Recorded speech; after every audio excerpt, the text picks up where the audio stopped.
So, we're starting with Romeo and Juliet. Pretty much the most popular Shakespeare play. Don't think that's a particularly controversial statement.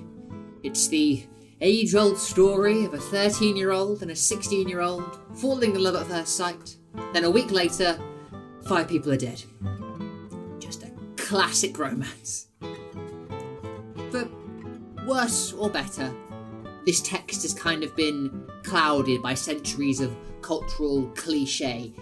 It's always been quoted, parodied, generally taken out of context. So we're going to go straight to the actual text itself and see what Shakespeare wrote. But before we do that, let's have some helpful background information. So, who wrote it?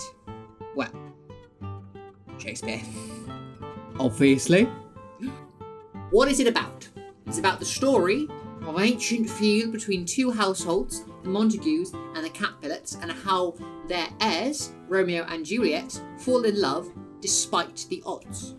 Now, it's based on the narrative poem, The Tragical History of Romeus and Juliet, written by Arthur Brooke in 1562, which itself was based on earlier Italian folk stories. Now, kind of a clue, but where is it set? Well, Verona, in Italy, if you didn't guess from the earlier thing. Now, what's the setting? Again, Italy, big surprise. It's sort of in the Renaissance, early to mid-Renaissance, but again, that's a bit vague, and it will change depending upon the production you watch. And finally, when was it written? Now, being careful, because Shakespeare plays are notoriously hard to date. We think between 1595 and 1596. Now, with that out of the way, before we start, I want to make one thing very clear. Make sure that you don't read the text as your first experience of this or any Shakespeare play. Shakespeare is designed to be seen and performed, not read. At least not at first. By all means, have the text open as you watch this video or one of the productions that I will have linked in the description. But if you read it first, on its own, that is the single most likely way to kill your enjoyment of this play. Now, all those caveats out of the way, we'll get on with the plot. So everyone with a prologue. A random chorus member comes on stage, recites a sonnet that we've all heard a million times, spoils the plot for us, and then blatantly lies about the runtime, because, 2 hours. In your dreams is this play 2 hours. We see then 2 Capulets making some rather rude jokes about the Montagues, when, guess what, 2 Montagues happen to show up. How convenient is that? There's a bit of a back and forth, during which some Elizabethan insults get thrown about, biting one's thumb. How very rude. So the only sensible character in the entire play, a man named Benvolio, tries to break all this up, but then the most stereotypical moustache-twirling idiot in the form of a one Tybalt gets seemingly offended by Benvolio's existence. So, 3 guesses as to whether this remains peaceful or not. We then get the heads of the household show up, and it's about to become a full-blown brawl when the Prince of Verona, having already dealt with this nonsense twice before, finally blows his top and threatens execution for anyone who starts a fight ever again. Well, there we go. I'm sure we won't see any more violence in this entire play. We also find out that Lord Montague's son, Romeo, has been extra mopey recently, and no one can work out why.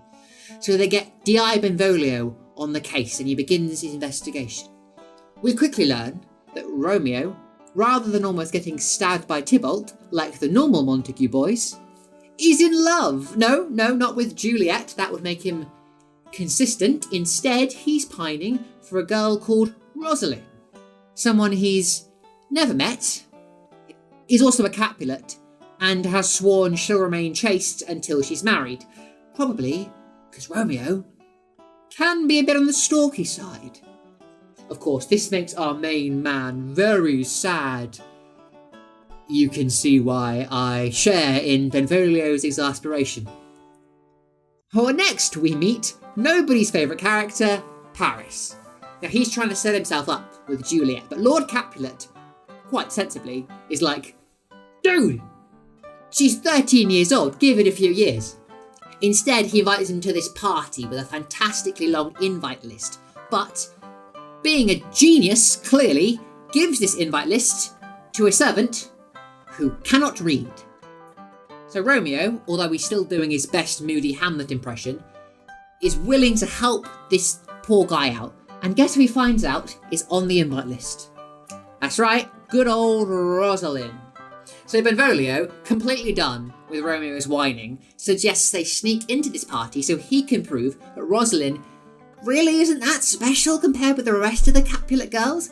And this is a great plan that I can't see backfiring even slightly. So then we cut to Casa Capulet and the nurse and Juliet's mother talking about how fast their little girl's growing up. The nurse starts doting and then launches into a monologue that would rival Hamlet in length if Mama Capulet didn't get things back on topic, which is, of course, Juliet's marriage to Paris. Now, Juliet isn't opposed, necessarily, and just plans to mingle with him tonight. See whether she likes him or not. It's almost quite sensible. Oh, here we go, it's party time! Romeo, Benvolio, and a certain fan favourite character show up. But Romeo, of course, is still moaning that it might be a bad idea. And this earns him a colossal amount of flack from Mercutio, who seems to only exist for the opportunity to take the mick out of Romeo.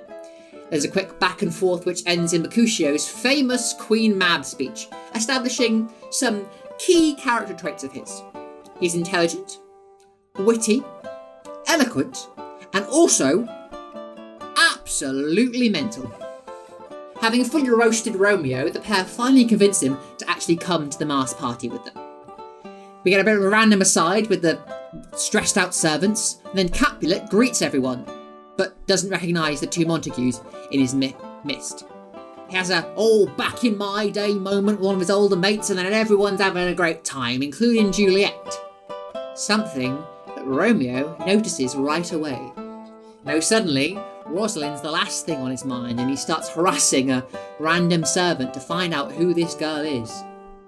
Unfortunately, for everyone involved, Tybalt recognises his voice, and, operating on a stab first, ask questions later policy, tries to start a fight. But Capulet, having an iota of sense, vetoes that idea and sends the angry Catman back to his room for a timeout. Romeo, meanwhile, has just grabbed Juliet's hand, not creepy at all, and started randomly reciting poetry at her. Turns out, she's into that, and they share this beautiful little sonnet for passionately snogging. Aww. But, quick reality check, they get split up, and Romeo learns that she's literally the most important child of his greatest enemy. So the Montagues and crew decide to get out of Dodge, and even though he knows who they are, Capulet lets them go. As Romeo disappears out of the door, Juliet also gets slapped in the face with the fact that he's a Montague, and they really can't be together. I'm sure they'll both be really sensible and not pursue this obviously dangerous relationship. But the chorus comes back on with an even more useless sonnet. He says, Romeo's affections have switched from Rosalind to Juliet. Really, thank you, Captain Obvious. I never would have worked that out without you. Thank you. Now, because Romeo totally isn't a stalker, he gives the other two the slip to visit Juliet. We then get our daily dose of Mercutio tearing Romeo a new one. Then, Juliet shows up at a window. Oh, so yes, it's a window, not a balcony. Balcony wasn't a word back then, so it's famously known as the balcony scene today, but the word is actually nowhere in the text. It's a window. The window scene. Sorry. Slight tangent there. Anyway, she, having the sensible expectation that the boy she's just met isn't hiding in her back garden, wishes she could be with him. He, being less sensible, shouts a greeting to her. What follows is 20 minutes of Juliet trying to get Romeo to understand that this is neither the time nor the place for him to confess his undying love for her. It's genuinely the funniest scene in the play. So they agree to get married the next day because, of course they do. Then Romeo leaves after they almost get caught by the nurse about 6 times. Conveniently, Romeo is friends with a random friar, because that's a very normal thing for a teenage boy to be doing, and apparently Friar Lawrence disapproved of his pining for Rosalind, but despite some initial concerns, he's completely on board with this even more dangerous match. The first in a long line of bad decisions, he agrees to marry them that very day. And Mercutio continues to take the mick out of Romeo, even when he's not there, and the mick out of Tybalt, and the mick out of Benvolio, and the mick out of himself, and the mick out of anything, basically, that moves. However, Romeo, once he does arrive, starts up some banter, and it's far more even between him and Mercutio, or Mercutio enjoys this. However, he then gets distracted by the arrival of the nurse and her manservant. The nurse, who is looking for Romeo on Juliet's orders, was not prepared, however, for Mercutio to start flirting with her. And if you want to read into the fact that she flirts back, that's up to you. So Mercutio starts singing because what else did you expect? Only after he leaves does Romeo tell the nurse they will be married that afternoon. Then he bribes her, just cause.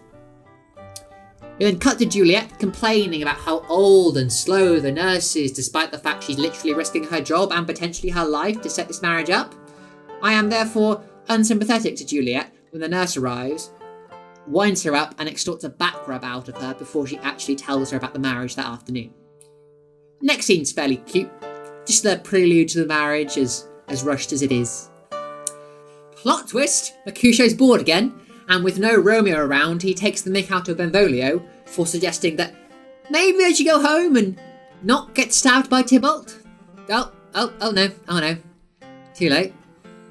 Now, how do we think Mercutio will react to this situation? Will he A.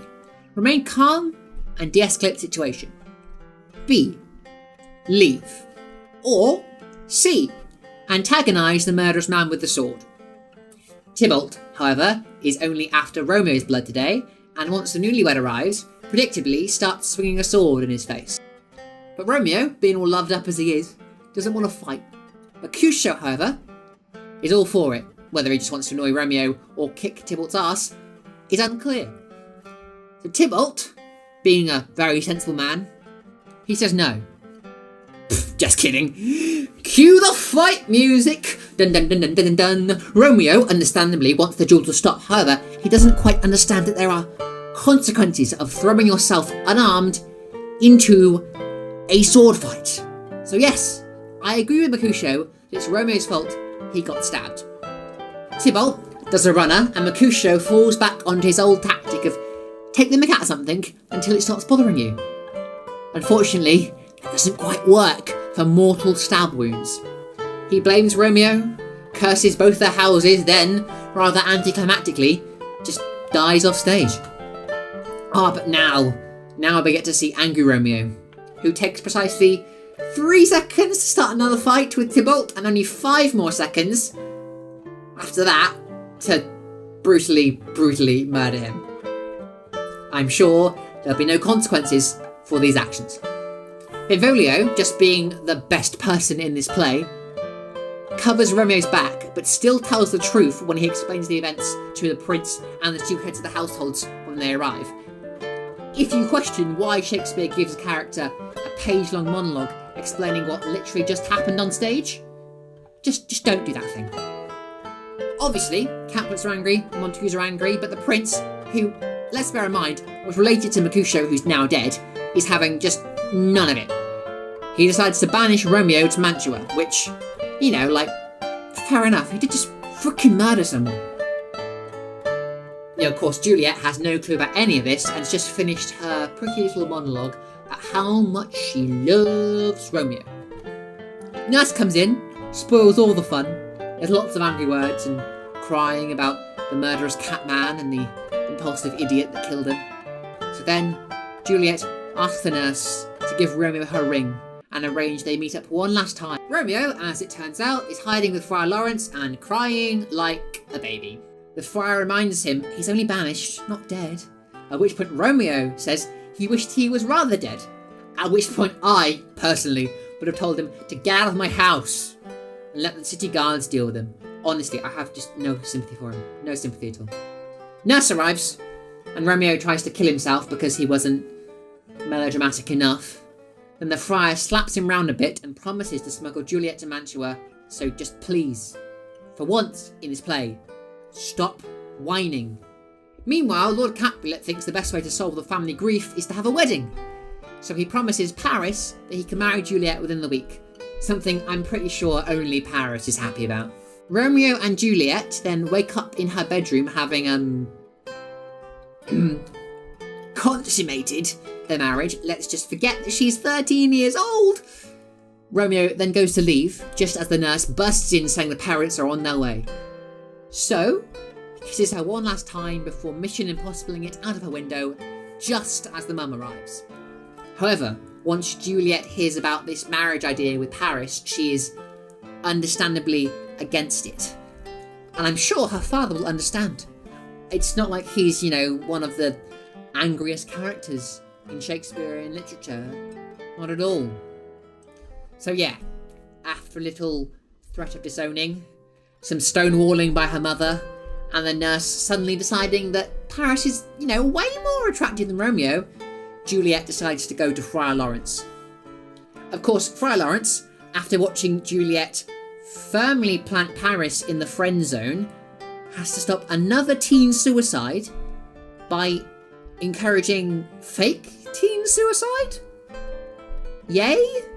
He gives her a potion that makes her seem dead, and it's not dodgy at all that he happens to just, have that on him, but he promises after she's drunk it, he'll smuggle her out of Verona to Mantua so they can live in peace. Now Juliet goes back to her father, apologises, and agrees to the marriage of Paris. Capulet then decides to move the wedding to tomorrow, just in case she changes her mind. It's a top-class parent right there. Once alone, Juliet decides to drink this potion. However, because this is Shakespeare after all, she has to monologue for a page before actually getting on and doing it.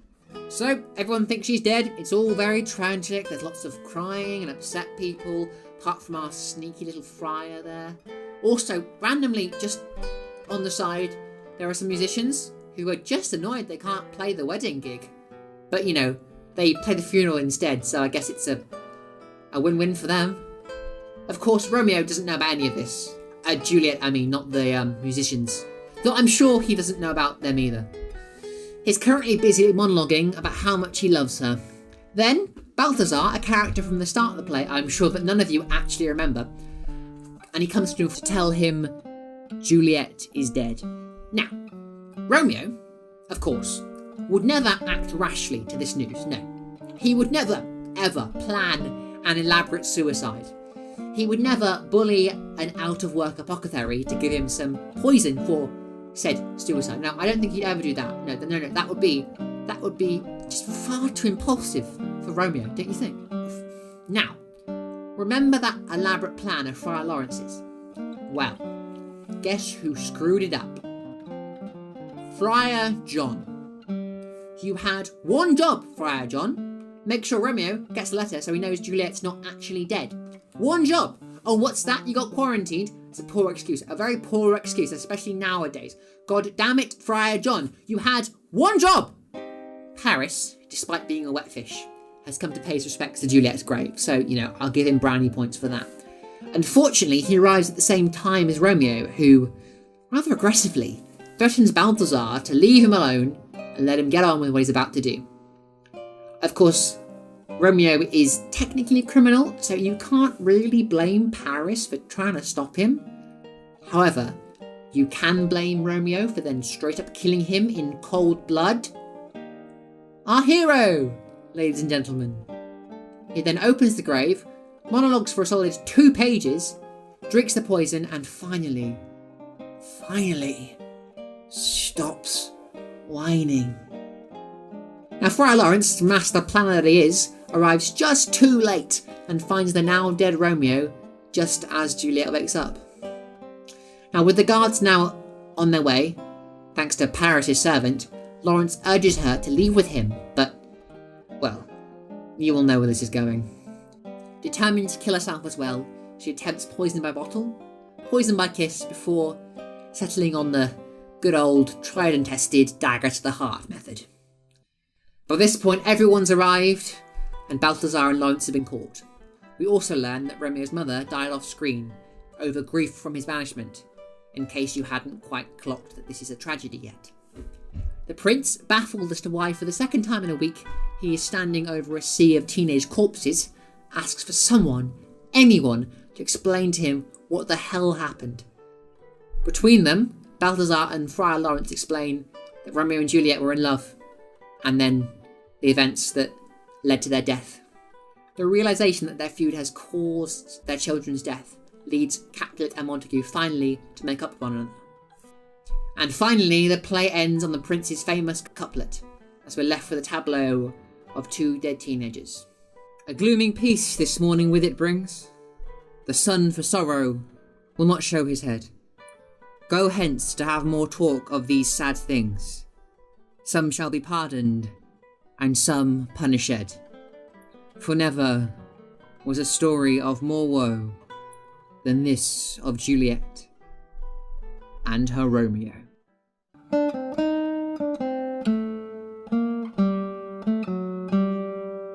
Romeo and Juliet is a play of opposites, so it's therefore quite fitting that its greatest advantage is also its greatest weakness.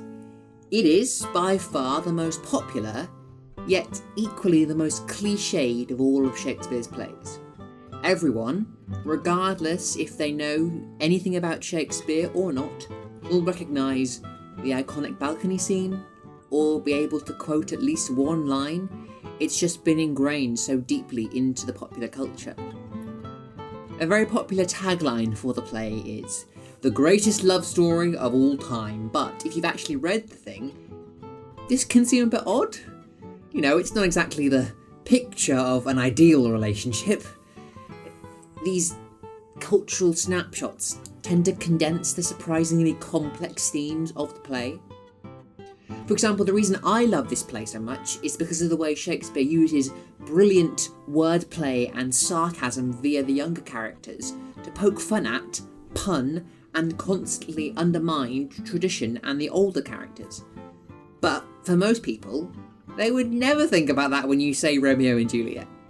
As I said previously, I think Romeo and Juliet is best understood as a play of opposites. After all, the original title in full is The Excellent and Most Lamentable Tragedy of Romeo and Juliet. You know, pretty mixed messaging. There are lots of identifiable themes, but they always appear as dichotomies. Capulet and Montague, youth and age, life and death, the bridal bed and the grave, appearance and reality, love and hate, light and dark, purity and vulgarity, idealism and practicality, just to name a few of them. And some of these ideas are surprisingly modern for the time, though constrained by the traditions of the period and ultimately rebelling against them. Shakespeare, unlike Brooke in the original poem, does not present the lovers as sinning or incorrect, quite the opposite. The audience is clearly supposed to sympathise with them, not the establishment. They are presented as the solution to the problem of the feud in the very prologue of the play. I mean, Juliet, despite being 13, is presented as extremely mature, both intellectually and to the horror of Puritans in the coming decades after it was first performed, sexually as well. I mean, despite having less lines than Romeo, she is by far the more active agent in the relationship. She is the one who persuades Romeo to marry her, and the one who seeks a way out once she gets trapped by her betrothal to Paris. It's a stark contrast to Romeo, who oscillates between brooding and crying throughout most of the play, and as an agent, is most often acted upon by Benvolio, the Friar, and Mercutio, rather than making his own decisions. There is a question, though, as to whether their deaths are a foregone conclusion, a result of fate that could never have been changed, or whether their deaths could have been avoided. Now, at first, it seems obvious that this was preordained. I mean, it's in the damn prologue, after all. However, there's this theory, proposed originally by the big daddy of logic, Aristotle, that tragedy has to be inevitable and unpreventable in any way. You have to see it coming from an absolute mile off. So, for example, Macbeth was always going to end up dead. There's even a prophecy about it, and Hamlet was always going to kill his uncle, even if it took him the whole damn play to get on with it. Whereas in Romeo and Juliet, a lot of things happen seemingly by accident and by chance. That they even meet at the masked ball is fairly improbable. Then we get Mercutio's death, which is almost certainly an accident. And then, of course, we get goddamn Friar John, who gets quarantined just too long so that Romeo misses Juliet, waking up by mere minutes. A lot of coincidences for the working of Mistress Fortune. I mean, there's a lot of miscommunication that propels the plot. It's not Othello levels of miscommunication, but it's a decent amount. It's often remarked that for the first 2.5 acts, Romeo and Juliet is actually a comedy. And when you look at it, it kind of is. It's only when Mercutio's death happens that the play switches gears into the darker themes that it's more well known for. Take Much Ado About Nothing, a similar Shakespeare play, with a very similar structure in the sense that right in the middle of the play, there's a big tragic turn. Yet in that play, it's resolved, so we can call it a comedy. But in this one, everyone dies, so we call it a tragedy. Romeo and Juliet is kind of the black sheep of Shakespeare's well-known tragedies. A.C. Bradley, the famous Edwardian Shakespeare scholar, excludes Romeo and Juliet from his lecture series on Shakespearean tragedy, instead choosing to focus only on 4 plays: Hamlet, Macbeth, King Lear and Othello. While some have said this is due to Romeo and Juliet having less mature themes than the other 4, I think it's more likely that it simply doesn't fit neatly into this classical Aristotelian definition of tragedy. I mean, the play is undoubtedly tragic, but does that make it a tragedy? It also differs from the other 4 in that there is no real main villain driving the plot and opposing the protagonist. I mean, you could argue Tybalt, but he's clearly a side character, and as I said in the synopsis, he's far more of an angry catman than an Iago-like mastermind. Tradition and the feud are the real antagonists more than any actual person. And pretty much every character, even Tybalt when you play him right, is sympathetic at some point in the play. Arguably, this makes it a bit more human and grounded than some of the other more grand tragedies. Another thing to note structurally about the play is how heart-pumpingly fast it is. The audience has no time to breathe. The first scene's a fight scene, then we go straight to Romeo, they fall in love by the end of Act 1, they're married by the end of Act 2, Mercutio and Tybalt both die in the very next scene, second Romeo's out of her bedroom, Juliet gets abused by her parents, and then 2 scenes later, she's faked a suicide to get out of marriage, and finally, we spiral towards the last scene where event after event after event rolls on seemingly with unstoppable momentum. This is an action-driven play. If you're looking for some deep, contemplative thoughts about the nature of human existence, you're not going to find them here. The plot takes place over about 4 days, like 94 hours if you follow the main action. Now, you can stretch it to a week maybe if we take some of the smaller lines into account, but it's not a lot. This theme of speed and time even come out in the language. Supper is done and we shall come too late. I fear too early, for my mind must give some consequence yet hanging in the stars. I have no joy of this contract here tonight.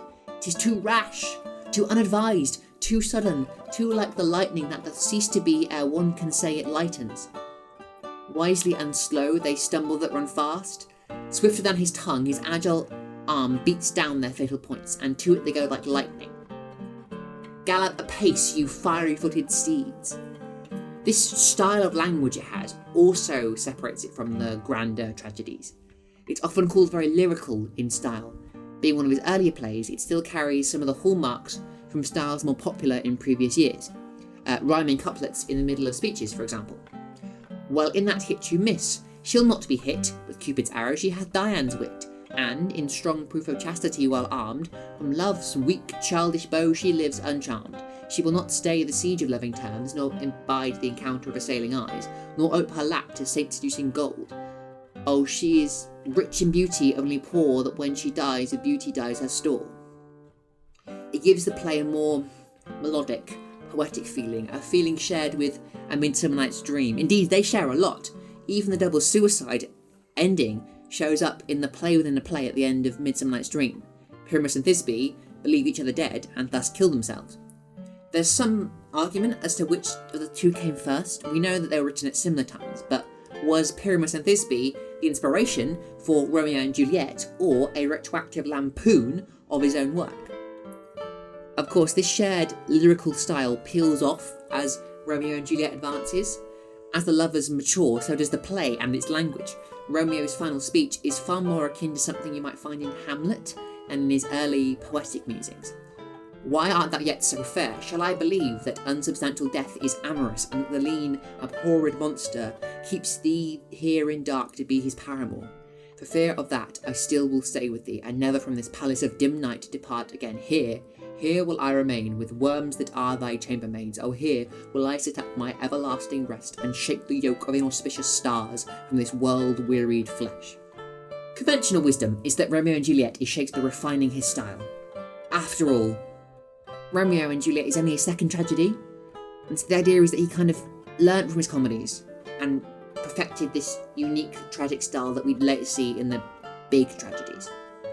However, as captivating as that sounds, I'm always somewhat reticent to ascribe any biographical details based on literary analysis. Shakespeare can be so goddamn mysterious, and it's tempting to build our idea of him off what we see in the plays, but you have to be careful that you don't end up analysing your own speculation and reading it into places where it doesn't really belong.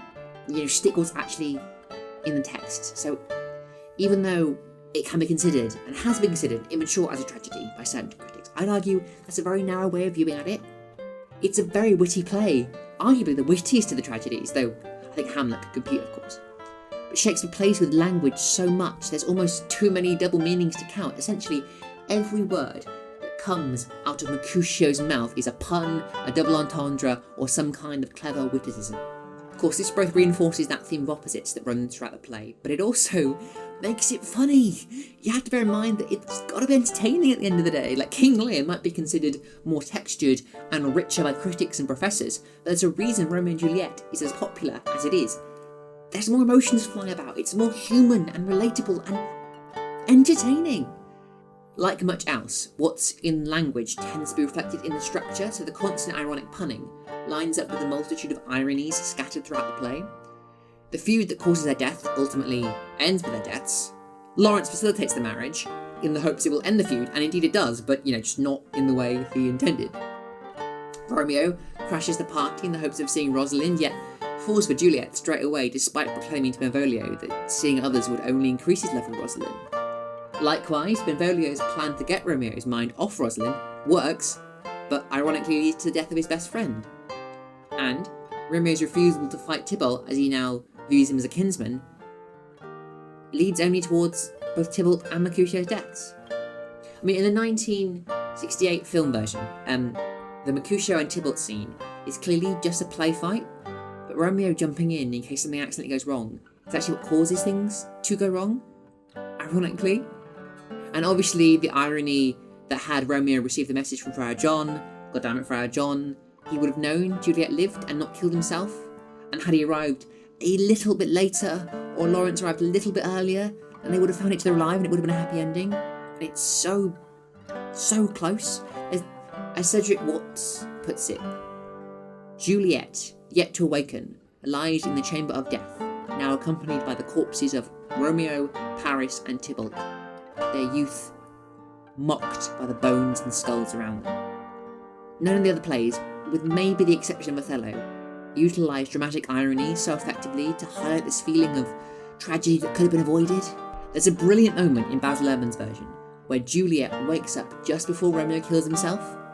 She smiles, and he sees her just as he's drunk the poison, and we as the audience, the whole time, are going, no, come on, just look down, you idiot, or just say something to him, come on, you're so close. And that feeling of wanting it to change despite knowing that the outcome's going to happen anyway is an example of how well Shakespeare uses this irony to get a reaction out of the audience.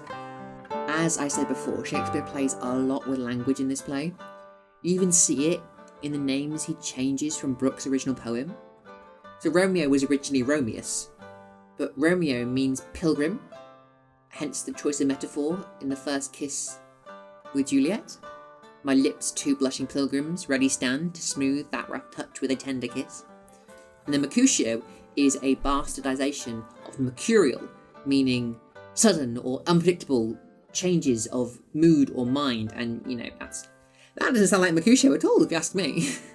And then Benvolio obviously resembles the word benevolent, which further backs up my belief that he is indeed the best character in the play. In terms of specific imagery, Romeo and Juliet uses mainly the images of light and darkness, night and day. Away from the light steals home my heavy son, and private in his chambers pens himself, shuts up his windows, locks fair daylight out, and makes himself an artificial night. Juliet is almost always associated with the day and light in these metaphors. Oh, she doth teach the torches to burn bright. It seems she hangs upon the cheek of night as a rich jewel in Ethiop's ear, beauty too rich for use, for earth too dear. Of course, if we assume that light can represent Juliet, then Shakespeare foreshadows their meeting at the start of 1-4.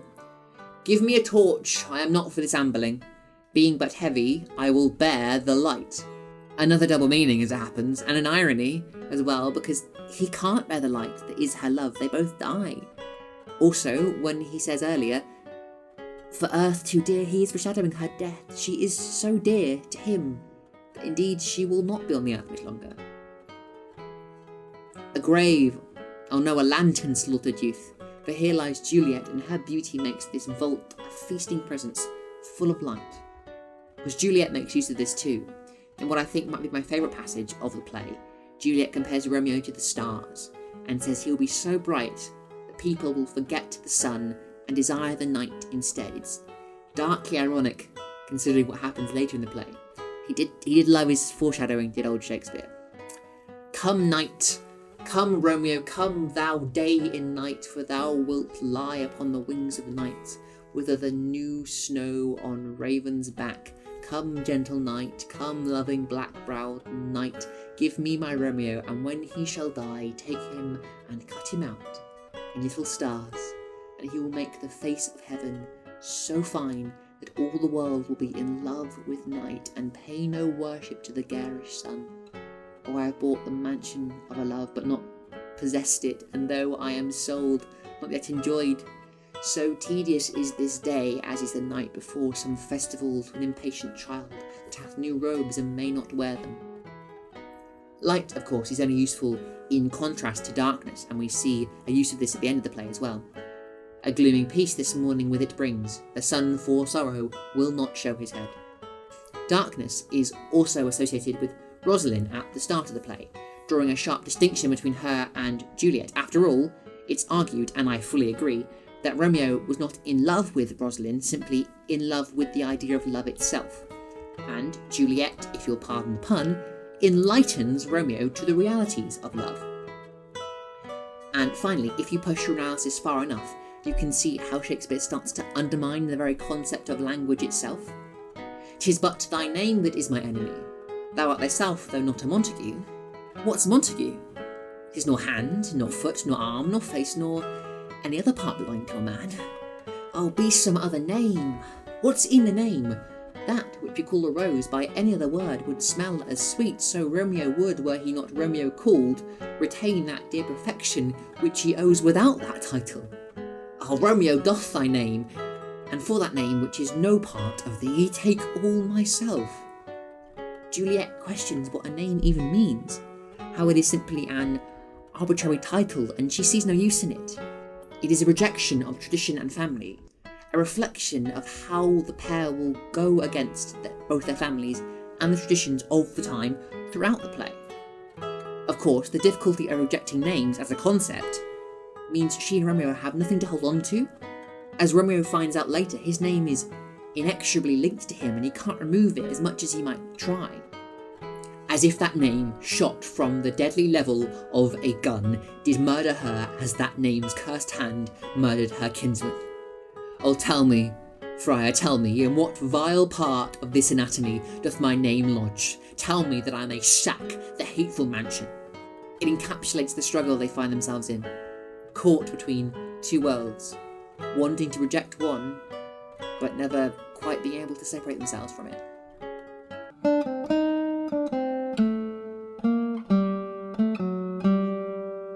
So, where does the idea of Romeo and Juliet come from? It's quite interesting that when I tell people that the plots of the majority of Shakespeare plays are actually lifted from other sources, they're often very, very surprised by this. But Shakespeare's the greatest writer of all time. You're telling me he didn't come up with his own ideas? Nothing is real. Life is a lie. How will I continue? It's a hard truth, but you tend to find that, with the rare exception, Shakespeare vastly improves both the content and the form of the stories he steals from, lifts from. And Romeo and Juliet is no different.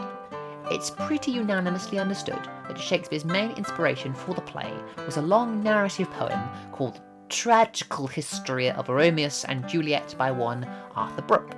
Brooke was a poet who drowned in a shipwreck in 1563, and that's literally all I can find on him. Well, apart from the fact that he was part of something known as the Inner Temple, which is not as cool as it sounds, just like a fancy law school founded by the Templars. Okay, so it's kind of cool. His version is slightly more depressing, shall we say, than Shakespeare's. In addition to everyone who already dies, the nurse is exiled, the apothecary is hanged, and Friar Lawrence is locked in the monastery for the rest of his life. Yeah, Brooke's pretty harsh. I mean, in the first page, he describes the lovers as, and I quote, "a couple of unfortunate lovers thralling themselves to unhonest desire, neglecting the authority and advice of parents and friends, conferring their principal counsels with drunken gossips and superstitious friars, the natural fit instruments of unchastity, attempting all adventures of peril for the attaining of their wished lust, using oracular confession, the key of whoredom and treason for furtherance of their purpose, abusing the honourable name of lawful marriage to cloak the shame of stolen contracts, finally, by all means of unhonest life, hasting to most unhappy death." So yeah, Shakespeare does lighten the tone a bit. Brooke seems to have translated the story from Pierre Boutuzov to how do you pronounce it? I can't pronounce. I'm sorry. Was a French humanist writer, editor, translator, and compiler. He in turn got it from Matteo Bondello, an Italian scholar, monk, soldier, writer, and bishop, or an all-round and very multi-talented gentleman who was made famous for his novellas. Luigi de Porta, another Italian writer, if you couldn't tell, gave the older Italian folk story much of its form and gave most of the characters the names we now recognise. The actual physical documents we have of the play are both quartos. Quarto 1 from 1597, or the Bad Quarto, as the scholars rather judgmentally have named it, seems to be an actor's kind of dodgy recollection that he sold on the sly. You know, actors, they've got to eat. Its Juliet has about 40% less lines than Quarto 2. Quarto 2 is from 1599. It's the text that is used in 90% of modern publications and is slightly larger. It's thought to be copied from one of Shakespeare's actual manuscripts, though there is no conclusive evidence for this, and scholars, as they are wont to do, are still arguing over that. Jumping back to Brooks, now, shall we put it, more blistering disapproval of Romeo and Juliet, we have to look at the prevailing historical opinions of the time. Many would assume, somewhat rightly let's be honest, that the attitudes surrounding the play's themes, teenage love, sex, marriage, feminism, were not exactly positively viewed by the general populace in Shakespeare's time. It's not exactly a libertine paradise, Elizabethan England. Indeed, our modern idea of equality between the sexes would be completely foreign to the Elizabethan mindset. There was an inherent difference between the genders, so why not treat them differently? After all, Eve's, cheeky nibble of the apple in the Garden of Eden was the factually accepted reason for mankind's downfall and all the myriad ills associated with it. And yeah, the law definitely reflected that, despite a female being on the throne. Women could not vote in parliamentary or mayoral elections, be a justice of the peace, a lawyer, a mayor, or an alderman. The only profession she could actually have was that of a licensed surgeon, but only one woman in the entirety of Elizabeth I's reign received such a license. Women could not practice trades or businesses in a town unless it was in conjunction with their husband or after his death. Once married, the restrictions only increased. All of her property was legally her husband's, including anything she might inherit.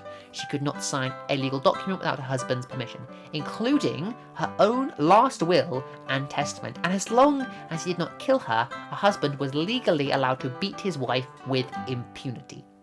In addition to all this, she would be expected to run the household and all the chores that entailed.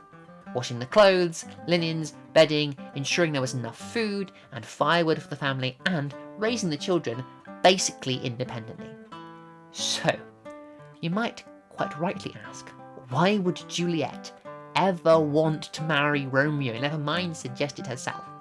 Well, seemingly in conflict with what I said earlier, England notoriously offered women more freedom than other parts of Europe at the time. I mean, look at us. The observant among you will point out that Romeo and Juliet is set in Italy. However, it was written for an English audience with English attitudes, and as such you see that reflected in the play. Shakespeare never left the British Isles, and thus has no reference for contemporary European attitudes beyond the very limited literature of the period. Many Swiss and German visitors remarked with shock that they saw women wandering around free without being accompanied by men. Some even played ball games out in the open. Such horror! This relative liberty was also reflected in the way in which marriage was handled as well. Marriage contracts were most often organised by the parents of the girl, especially in noble families where it was just, another part of the quarrels and vendettas as they tried to gain more wealth, power and prestige, allying and offending other families. The feuding of the Montagues and Capulets reflects a well-known aspect of Elizabethan England.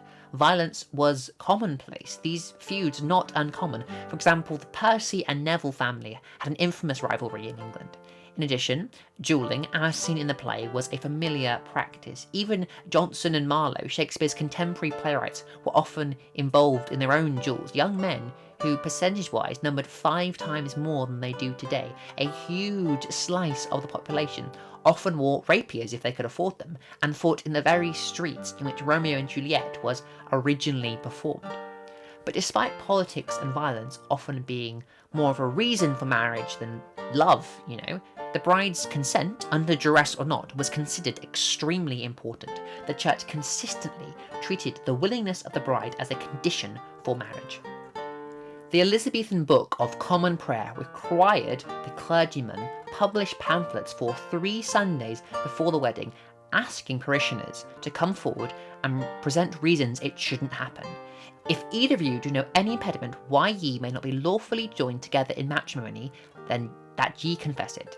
This is why, within the play, we see initially Capulet being rather cautious about the idea of Juliet's marriage, and Lady Capulet's desire for Juliet's approval of the match.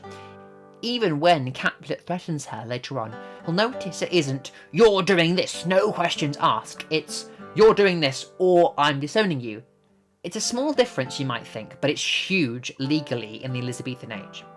Courtship represented the one time in a patriarchal society when the woman held the reins, so it's probably not a huge surprise Juliet takes advantage of this. And just to clear this up, in Elizabethan England, the age of consent was 12 for girls and 14 for boys. So yes, still very but not illegal technically at the time. Marriage was considered holy, still pretty universally, which is why Juliet doesn't just lie and marry Paris while Romeo is in Mantua. Bigamy, marrying 2 people, was considered a huge sin, and, having married Romeo, a marriage to Paris would be considered heretical in the eyes of God, at least according to the religious thought at the time. Of course, it's important to point out that their suicides would also have been considered a sin, most likely an unforgivable one. But Shakespeare, unlike Brooke, does not focus on that. Instead, he frames Romeo and Juliet as protagonists to be pitied, not a cautionary tale. He presents a female defying all societal norms and expectations, marrying and killing herself for love as a good guy. And the Elizabethan public, male and female, well, they loved it. We know it was one of the most popular plays even at the time, with many poets praising and blatantly ripping it off. So, to suggest Elizabethans were all sexist and disapproved of female autonomy in light of this is a touch unnuanced, I would say, especially when one considers many of Shakespeare's heroines, Rosalind, Portia, Viola, etc. History is usually far more complicated than we give it credit for, and I just seek to remind everyone that these were just people, exactly like you and me, confined almost universally by the morality of their time. Unsurprisingly, therefore, the popularity and critiques of Romeo and Juliet have shifted throughout history, and the critiques they started right away. Already in 1598, John Marston, a contemporary poet and satirist of Shakespeare, was mocking playgoers who kept quoting the play as fops. "I set thy lips a broach, for whence doth flow naught but pure Juliet and Romeo." The image of a lover suspended above the other in a window instantly captured the imagination, and it was parodied or blatantly ripped off a fair few times. Henry Porter's The Two Angry Women of Abingdon in 1599 directly satirises Romeo and Juliet by having the feud be between two housewives rather than ancient families. He has his own window scene with the lovers Maul and Philip that is far bawdier than Shakespeare's, much more rude, bordering on smut at several points. The aforementioned John Marston also has a window scene in his own play, Jack Drum's Entertainment in 1601. However, this time, 3 suitors come to the window, and only the last of whom is Catherine's true love.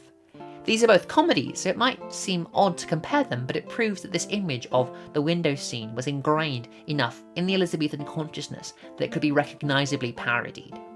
They both also expose further the rather scandalous idea that a woman can be openly sexual and still the sympathetic protagonist. Both Maul and Catherine are far more openly sexual than Juliet, and existing comedies both get relatively happy endings.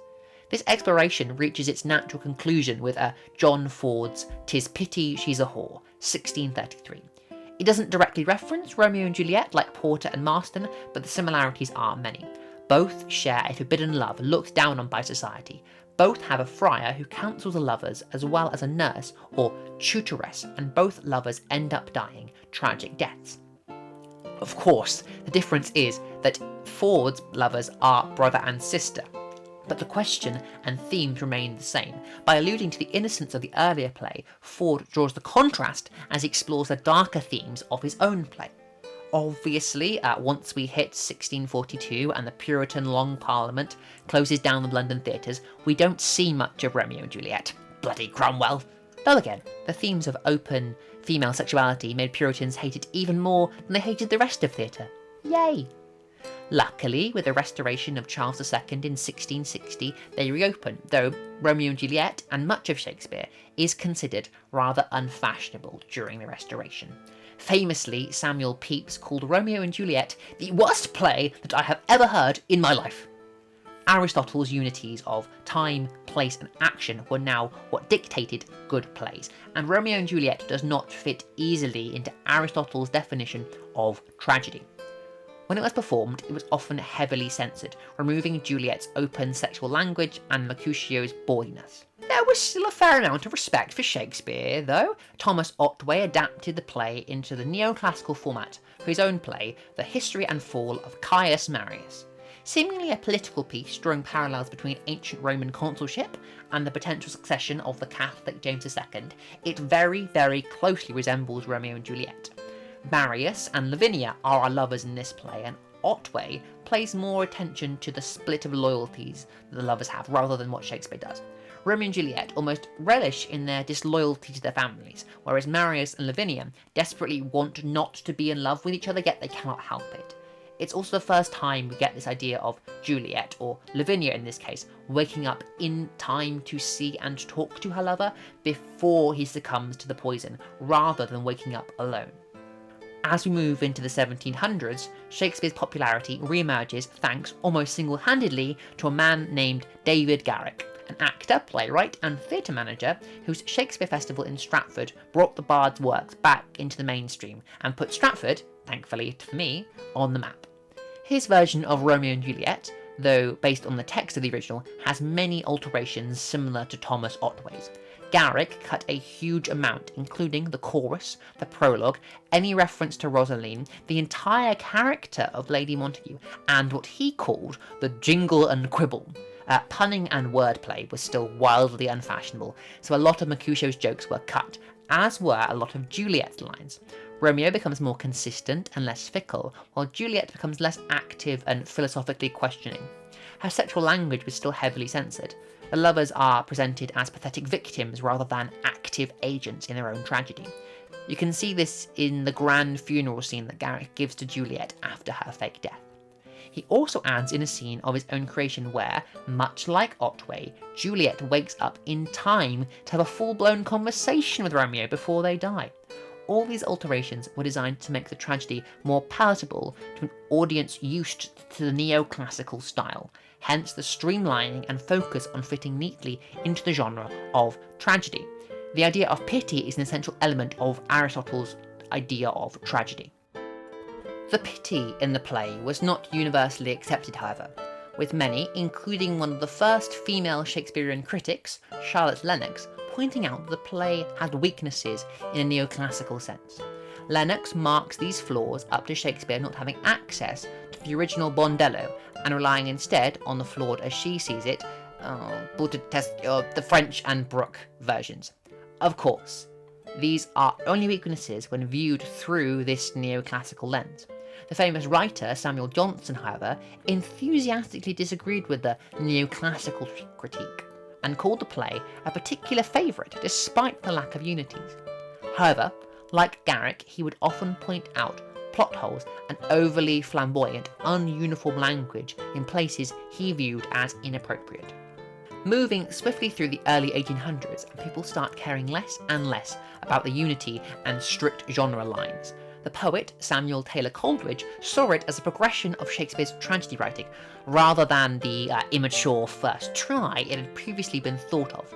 The Romantics were far less bothered by Juliet's open sexual language than previous critics, and people like Coleridge praised the beauty and purity of both the content and form of Romeo and Juliet, unlike previously where the form was often heavily criticised. It became a more popular play in the Victorian era, and it became quite fashionable for a time for both Romeo and Juliet to be played by a woman. One of the leading actresses at the time, Helena Fawcett, wrote a book on her experiences playing female Shakespeare characters, and her insights into Juliet and how she was received at the time is fascinating. She makes it very clear that only by playing the lovers as guiltless victims does the play work. She talks intensely about the many layers of Juliet, the excitement, the childishness, the frankness, the courage, the inquisitiveness, and the intelligence. Clearly, the Victorian audiences were wanting more out of their Juliets. Interestingly, it's by far the most popular Shakespeare to have been adapted into opera, with over 30 individual adaptations on its own, which I just think is quite an interesting thing to say. Critically, it started to fall on hard times as we hit the turn of the century. A.C. Bradley, a very famous Shakespearean scholar, barely mentions it in his seminal Shakespearean tragedy, which shows his slight disdain for putting it in that category. H.B. Charlton said, "Romeo and Juliet are historically unimportant. They lack the pomp of historical circumstances and are, in effect, just a boy and a girl in a novel. It lacks inevitability." He considered the feud inadequate for purpose, being merely sporadic. For example, Capulet is quite willing to accept Romeo as an uninvited guest at his ball, which kind of weakens the idea that all Capulets hate all Montagues. It did see a resurgence in performance though. Laurence Olivier and John Gielgud shared the roles of Mercutio and Romeo against Peggy Ashcroft's Juliet in 1935 at the Old Vic Theatre. One review said, "Mr. Olivier's Romeo showed himself very much in love, but rather butchered the poetry, whereas Mr. Gielgud carves the verse exquisitely. Yet, is this Romeo ever really in love with anybody except himself?" As you can see, a more logical, consequence-driven analysis started to take hold, often called new criticism. It gave less reverence to past works and systems of analysis and placed more stock in consistency and an obvious through line for the plot and characters. Obviously, work on Romeo and Juliet continued well through into the 20th century, but we've kind of hit the end of what I would consider the historical period, so I won't touch on them. I've often covered a lot of their works and theories in my literary analysis video. However, these are often still debated, so I'm hesitant to call them canon or fixed history like the rest of this has been. But I hope you found this informative, both in terms of kind of the history of why Romeo and Juliet exists and how it's been viewed through time. Moving on to another play now. I think Macbeth probably should be fun. So just stick around for that. Please like and subscribe. And if it helped you, let me know in a comment or something. Thank you so much, everyone. Parting is such sweet sorrow that I shall bid thee good night till it be morrow. Bye. Alack the day when one begins to beg, when the powers above thou hast to bribe, but if thou this fine channel wish to peg, then, good fellows, I implore you, subscribe. Alas, but still thou shalt not be informed if this author a tale he has to tell. My heart would thus be eternally warmed, if like cries of yore thou ring'st the bell. Last, if thou finds an item thou dost enjoy, allow me yet another deal to strike. Thine patronage I would seek to employ, therefore, fine friend, feel free to drop a like. But now we end, and I wish thee luck, and pray thou friends, forgive this rambling